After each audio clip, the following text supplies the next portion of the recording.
Kellen Mond lit it up.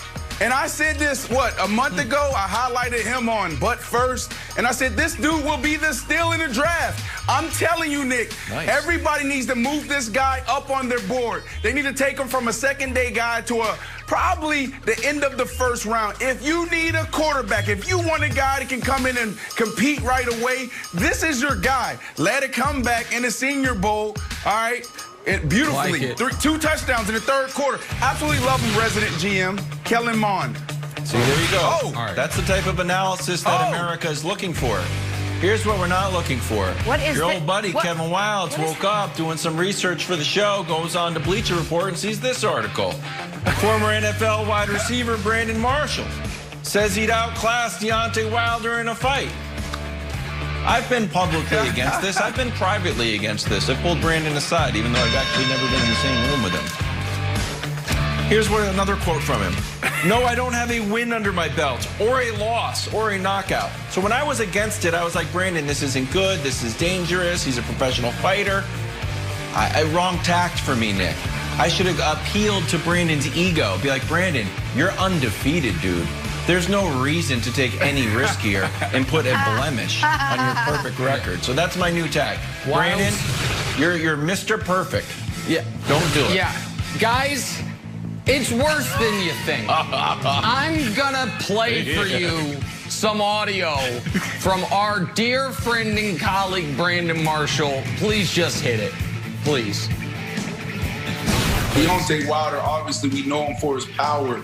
I mean, he's a freak athlete. But what I would say is I would challenge Deontay Wilder to dive a little deeper into the sweet science. And that's where I think I separate myself from a lot of these heavyweights is the sweet science. I'm going to outbox him. I'm going to outclass him if I ever get that opportunity. And I'll say this, too, you know, if it doesn't happen before September, I'm going to retire. Grand opening, grand closing. Brandon Marshall threatening his retirement from a sport he's never actually participated in. Brandon, I watched this entire interview. I don't doubt your sincerity.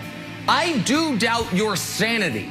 You, at one point in the interview, said you would need to fight Wilder as a warm-up to fight someone else. Brandon, what if he says yes? James Wilson is the real dog. Yeah, James Wilson. You're not worried about Anthony Joshua or Deontay Wilder. James Wilson, who must be a Sasquatch because he's the only person you're afraid of. Brandon, you have now this is an exploding offer. You have said if it doesn't happen by September, you're retiring. What if he says he's doing this? What if he says yes? Then we're doing it, Nick. He hasn't thought that far. Then we're doing it, He hasn't gotten that far. It's the same thing. Did you back down to the Buffalo Mafia? Did you back down? I'm not going to back down. Literally kill me. Brandon, he's you know how many street fights I've been in? The world. You know how many street fights? Brandon! Street fights, they have gloves on. It's easy. That's easy. I've been boxing since I was 6 years old. You're talking about the sweet science. Well, I feel like we're not going to get to the bottom of that. So instead, I'll take you through my own personal life to tell you why Tom Brady is, in fact, the true GOAT. Quick story. Last night, I'm getting ready for bed. I say to my family, good night, everyone. I'm going to go prepare for the show. Steph says to me, can you just quickly get water bottles for the girls? Fine. I fill up the water bottles. I give them their water bottles by their bed. The 7-year-old. Mom, can you tell me a quick story?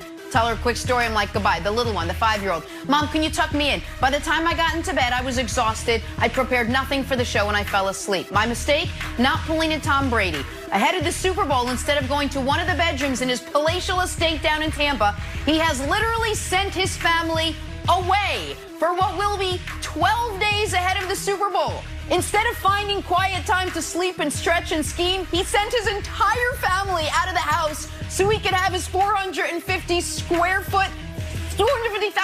foot palatial house so he could do all of his work. That, and only that, is why he is the true GOAT. Not the football, not anything else. That's why Tom Brady can call himself the GOAT. He knows when it's about him.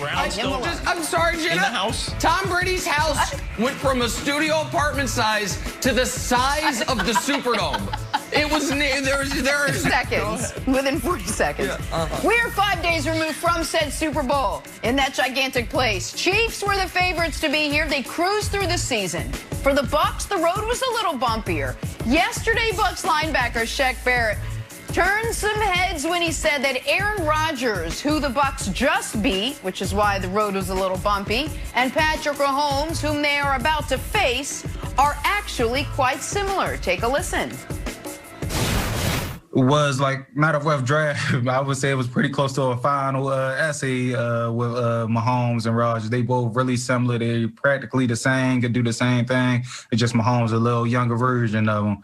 And yeah, just getting to him gonna be important for us. But yeah, like just stepping up our play at the right time, that's what we're doing, and it's working perfectly. We just got to stay consistent for this last game, and we'll be exactly where you want to be at when the clock strikes 0.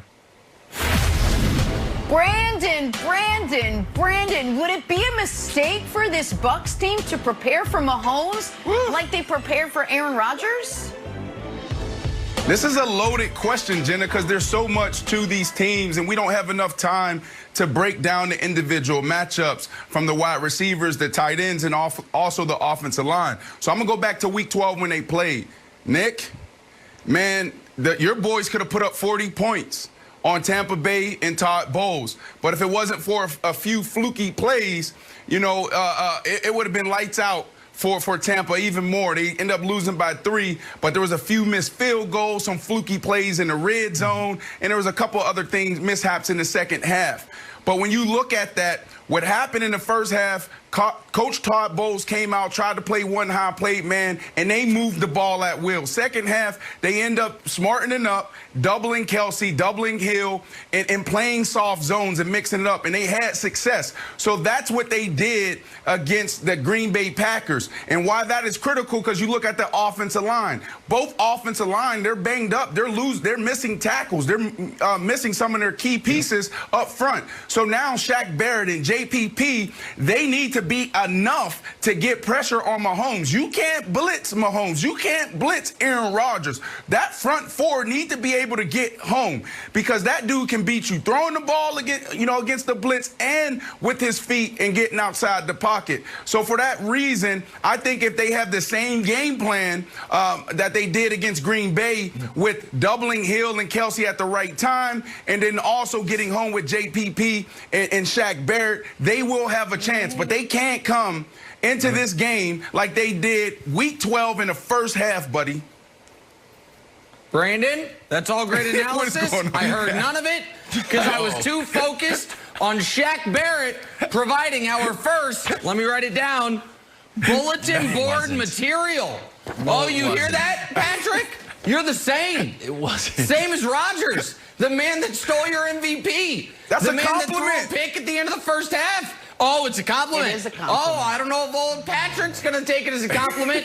The only thing Patrick and Aaron Rodgers have in common is endorsement ads. And Patrick's better at that, too. Guess what Patrick Mahomes would have done, Wiles? He would have run it in on that third down.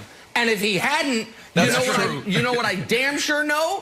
Patrick's coach would have trusted him to go for it on fourth. But no. Shaq Barrett says, oh, same thing. We've been here before. We've played this guy. We played him last week. We beat him. Forced a turnover. Forced critical 3-and-outs after Tom Brady threw a couple interceptions. So Brandon's analysis might all be right. That's all sounds great. Double this guy, double that guy. Have 15 guys on the field. I think that'll help probably. But what I heard was bulletin board material. It wasn't. I heard That's an not insult bulletin board material. It's bulletin board material, buddy. Let you know right now. He's insulting Patrick Mahomes. That's what it was. He was asked that question. Go ahead, It was sent to him of like, hey, was this like a rough draft? He's like, no. He didn't make that up out of whole cloth. He was sort of led to that. It is not trash talk. Brandon, it feels like with all, and you can break it down to be more complicated, but I'm buying the Nick Wright theory that the best defense is a good offense, that you got to play the Raiders defense, which is basically like, hey, score 40 points and hope the Chiefs get penalized a lot. Do you think that that's the actual plan? Or my second theory is this: strategic stops. just like a strategic stop of Aaron Rodgers at the end. Aaron Rodgers had a good game. I don't think that game is going to go on like the "we played awesome" plaque for the Bucs defense. But like they had strategic stops that put them in a bad spot. So do you think they're going to have to score a lot, or strategic stops, or a combination of both? I think it's everything, Wilds. I think it's complementary football. You start with special teams, hitting yardage there. You can't have holding penalties. You can't have things called back. So, like, they have to start there and play a clean game. Defensively, you got Patrick Mahomes. You got 3 guys on that offense that are, I think, rated 99 on Madden. That's a big deal. You're not going to be able to slow these guys down. You're not going to be able to hold them to under 20. So, yeah, you have to play complementary football there. You have to be able to play bend but don't break defense. You got to play soft zones. You can't let Hill get behind you. You can't let Kelsey have 13 catches on 15 attempts. It can't happen.